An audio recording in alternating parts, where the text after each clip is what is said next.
Alright student, कल जैसे कि लास्ट वीडियो में मैंने क्वेश्चन नंबर 5 के फर्स्ट, सेकंड और थर्ड प्रॉब्लम करा दिया था।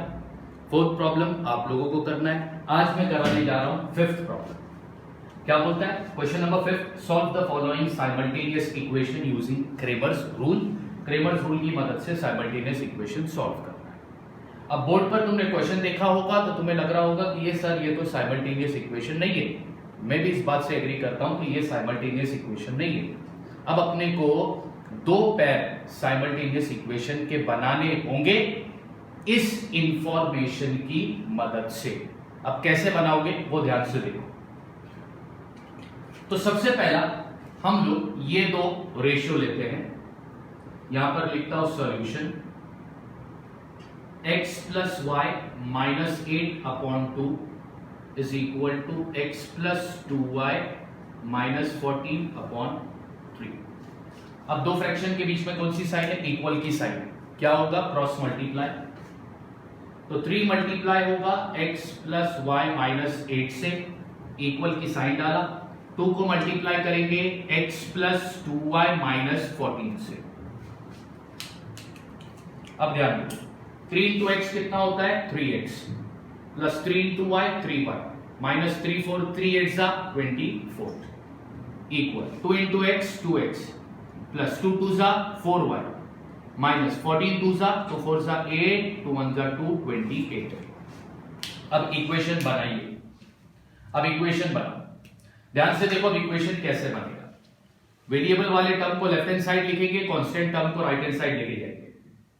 तो 3x का पैर बनेगा 2x से, तो 2x प्लस है, इधर आ गया तो माइनस। 3y का पैर बनेगा 4y से, तो 4y प्लस है, इधर आ गया तो minus, is equal to minus 28। ये कांस्टेंट टर्म है, ये भी कांस्टेंट टर्म है। अब ये constant term right hand side पे जाएगा तो माइनस से होगा प्लस। अब ध्यान से देखो, 3 माइनस 2 1, तो लिखने की जरूरत नहीं है, सिर्फ x लिखेंगे। प्लस माइनस माइनस माइनस क्यों डाला? क्योंकि माइनस वाला नंबर बड़ा है। तो 4 में से 3 गया तो बचेगा 1 is equal minus plus minus 28 में से 24 निकालो तो बचता है 4।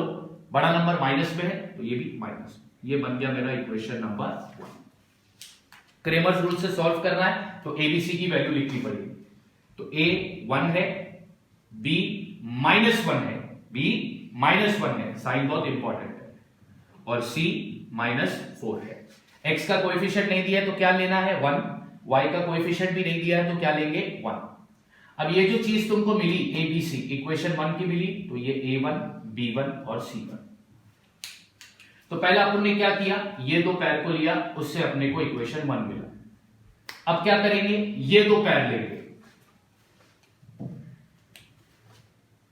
x plus 2y minus 14/3 equal 3x minus y upon 4।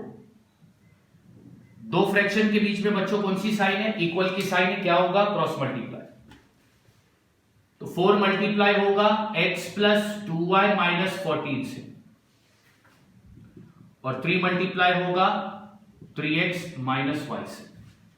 Multiply कर दो, 4 इंटू एक्स 4x प्लस 4 2 जा 8y माइनस 14 4 जा 4 4 जा 16, 1 कैरी, 4 1 जा 4 प्लस 1 5 56 इक्वल 3 3 जा 9, ये 9x minus 3 into y 3y। अब इक्वेशन बनाओ। वेरिएबल वाले टर्म को लेफ्ट हैंड साइड पे लिखो, कांस्टेंट टर्म को राइट हैंड साइड पे जाने दो। 4x का पैर बनेगा 9x से, प्लस से इधर आ गया तो माइनस। 8y का पैर बनेगा 3y से, माइनस से इधर आया तो plus. Constant term right hand side पे जाएगा तो माइनस से इधर हो जाएगा तो प्लस। 9 में से 4 गया तो बचता है 5। बड़ा नंबर 9 है तो उसकी साइन माइनस। ये हो गया plus 11y is equal to 56। ये बन गया मेरा इक्वेशन नंबर 2। क्रेमर्स रूल से सॉल्व करना है, एबीसी की वैल्यू चाहिए। a क्या है? -5, b क्या है? 11 और c क्या है? 56। कौन से इक्वेशन से मिला? 2 से। तो a2 b2 c2। तो हमारे पास a1 a2 आ गया, b1 b2 आ गया, c1 c2 आ गया। क्रेमर्स रूल से इसको सॉल्व करना, तो सबसे पहला क्या लिखोगे, क्या फाइंड करोगे, d। तो अब यहां पर मैं फाइंड करता हूं d। d फाइंड करने के लिए लेते हैं a1 और a2 को, तो a1 a2, a1 है 1 और a2 है -5,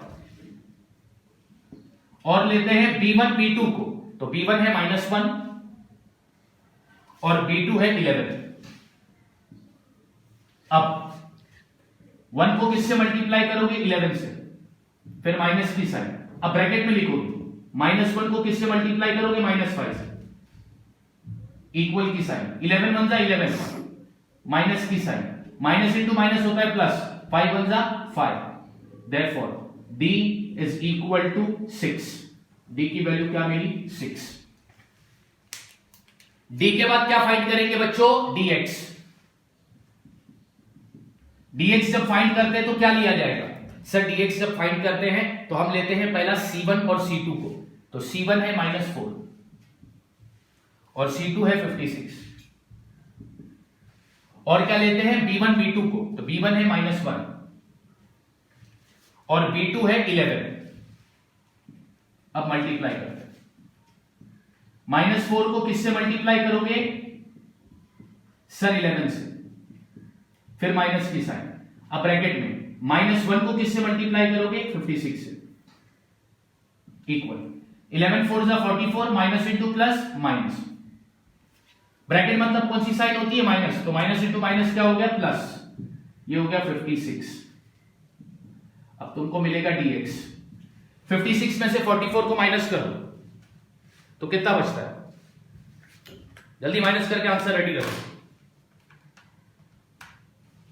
तो आंसर आता है 12। बड़ा नंबर प्लस में, इसलिए आंसर भी प्लस में रहेगा, dx मिल गया। अब क्या फाइंड करेंगे, dy। dy फाइंड करने के लिए क्या लेते हैं, सर सबसे पहला b1 b2 लेंगे, तो -1 11, और क्या लेते हैं, सॉरी dy फाइंड करने के लिए क्या लेते हैं, a1 a2, a1 a2 लेते हैं, b1 b2 नहीं लेते हैं, a1 a2, a1 है 1 और a2 है -5, और लेते हैं c1 c2, -4 और 56। अब मल्टीप्लाई करो, 1 को किससे करोगे, 56 से, फिर साइन कौन सी आएगी, माइनस की, फिर ब्रैकेट में -4 को किससे मल्टीप्लाई करोगे, -5 से, इक्वल 56 बन जा 56, माइनस की साइन, अब ये माइनस इंटू माइनस क्या होता है, प्लस, 5 4 जा 20, अब तुम्हें dy मिल जाएगा। 56 में से 20 निकाल दो, माइनस कर दो, कितना बचता है, 36। d dx dy मिल गया। अब x और y की वैल्यू फाइंड करो, x की वैल्यू फाइंड करने के लिए dx अपॉन d, dx कितना है 12, d 6, 6 2 जा 12, x की वैल्यू क्या मिली 2। फिर किसकी वैल्यू फाइंड करोगे, y की, क्या लोगे, dy अपॉन d, तो 36 अपॉन 6, 6 6 जा 36, y की वैल्यू क्या मिली 6। अब यहां पर ऐसा लिखते हो, x, y is equal to 2, 6 is the solution। इस तरह करना था बच्चों तुमको क्वेश्चन नंबर 5 का 5th सम। पहले ये दोनों का पैर लिया, उससे इक्वेशन 1 मिला, फिर ये दोनों का पैर लिया, उससे इक्वेशन 2 मिला, फिर a1 a2 b1 b2 c1 c2 की वैल्यू मिली, फिर d फाइंड किया, dx फाइंड किया, dy फाइंड किया, उसके बाद x और y की वैल्यू मिल गई, लास्ट में हमको सॉल्यूशन मिल गया। अब हम करेंगे नेक्स्ट क्वेश्चन, क्वेश्चन नंबर 6।